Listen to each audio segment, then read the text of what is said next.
Speech on the Babies by Mark Twain. The 15th regular toast was, "The babies, as they comfort us in our sorrows, let us not forget them in our festivities." I like that. We have not all had the good fortune to be ladies. We have not all been generals or poets or statesmen, but when the toast works down to the babies, we stand on common ground. It is a shame that for 1,000 years the world's banquets have utterly ignored the baby, as if he didn't amount to anything. If you will stop and think a minute, if you will go back 50 or 100 years to your early married life and recontemplate your first baby, you will remember that he amounted to a great deal, and even something over. You soldiers all know that when the little fellow arrived at family headquarters, you had to hand in your resignation. He took entire command. You became his lackey, his mere body servant, and you had to stand around too. He was not a commander who made allowances for time, distance, weather, or anything else. You had to execute his order whether it was possible or not, and there was only one form of marching in his manual of tactics, and that was the double quick. He treated you with every sort of insolence and disrespect, and the bravest of you didn't dare to say a word. You could face the death storm at Donelson and Vicksburg, and give back blow for blow, but when he clawed your whiskers and pulled your hair and twisted your nose, you had to take it. When the thunders of war were sounding in your ears, you set your faces toward the batteries and advanced with steady tread.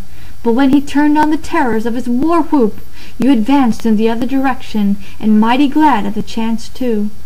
When he called for soothing syrup, did you venture to throw out any side remarks about certain services being unbecoming an officer and a gentleman? No, you got up and got it. When he ordered his pap bottle and it was not warm, did you talk back? Not you. You went to work and warmed it. You even descended so far in your menial office as to take a suck at that warm, insipid stuff yourself to see if it was right. 3 parts water to 1 of milk, a touch of sugar to modify the colic, and a drop of peppermint to kill those hiccoughs. I can taste that stuff yet. And how many things you learned as you went along! Sentimental young folks still take stock in that beautiful old saying, that when the baby smiles in his sleep, it is because the angels are whispering to him. Very pretty, but too thin. Simply wind on the stomach, my friends. If the baby proposed to take a walk at his usual hour, 2 o'clock in the morning, didn't you rise up promptly and remark with a mental addition, which would not improve a Sunday school book much, that that was the very thing you were about to propose yourself? Oh, you were under good discipline, and as you went fluttering up and down the room in your undressed uniform, you not only prattled undignified baby talk, but even tuned up your martial voices and tried to sing. "Rock-a-bye baby in the tree-top," for instance. What a spectacle for an army of the Tennessee! And what an affliction for the neighbors, too, for it is not everybody within a mile around that likes military music at 3 in the morning. And when you had been keeping this sort of thing up 2 or 3 hours, and your little velvet head intimated that nothing suited him like exercise and noise, what did you do? Go on? You simply went on until you dropped in the last ditch. The idea that a baby doesn't amount to anything! Why, 1 baby is just a house in the front yard full by itself. 1 baby can furnish more business than you and your whole interior department can attend to. He is enterprising, irrepressible, brimful of lawless activities. Do what you please, you can't make him stay on the reservation. Sufficient unto the day is 1 baby. As long as you are in your right mind, don't you ever pray for twins. Twins amount to a permanent riot, and there ain't any real difference between triplets and an insurrection. Yes, it was high time for a toastmaster to recognize the importance of the babies. Think what is in store for the present crop.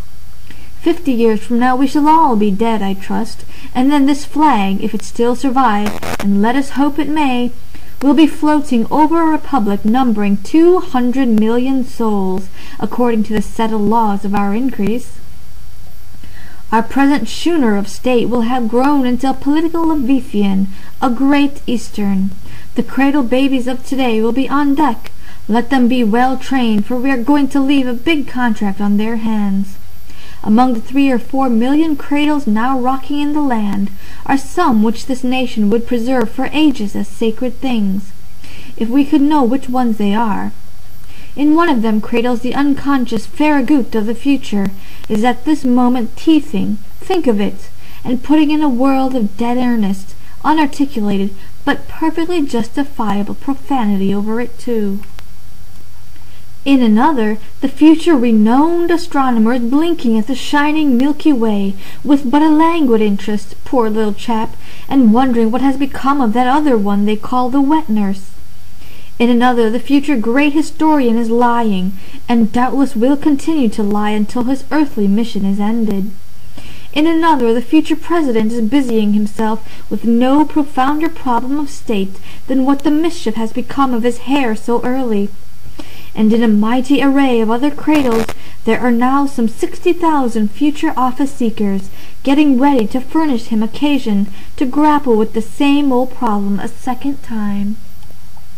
And in still one more cradle, somewhere under the flag, the future illustrious commander-in-chief of the American armies is so little burdened with his approaching grandeurs and responsibilities as to be giving his whole strategic mind at this moment to trying to find out some way to get his big toe into his mouth.